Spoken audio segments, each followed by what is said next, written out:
In marriages that transition from monogamy to polygyny, there can be a challenge for the man to be close to the love of his life and his responsibilities as well to every other woman he and his wife agree to add to the house. Abraham was with Sarah and eventually had Isaac with her when the due time was announced, yet her servant, Hagar, trespassed against Sarah by lifting herself up when she conceived through Abraham.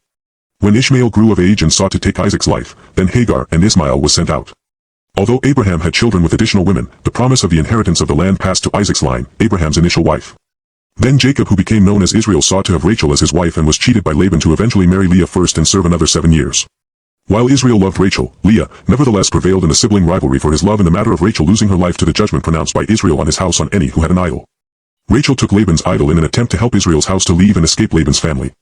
David had his wives and Saul's concubines, but his first wife from Saul, Michal, was made barren as a judgment when speaking against David dancing when he returned with the ark, fulfilling the evil passed on from her dad. Bathsheba, who David wanted, would be his wife to bring forth King Solomon, who he promised to her to be king.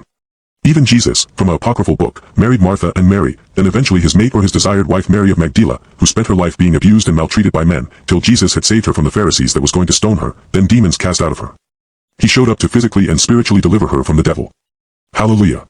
Even with King Solomon it was possible for a woman to get into the special place his heart. Polygyny still allows a woman to be close to a man than the others as his true spouse. In all, while there may be rivalry between the women, jealousy, envy, competition, and many other things that can cause the women to walk in the flesh, there is still a way to secure or keep the place in that man's heart for the spouse that is meant to be with that man in the kingdom of the Father. Based on that apocryphal book, that designated woman will naturally be able to bear him children as they both have glorified bodies, and the other women given to him to bear children will have to depend on him using the power put into his glorified state to cause their womb to conceive a child. It can be noticeable in this life what woman secured a man's heart and has that special place in him, even though other women are involved into the picture.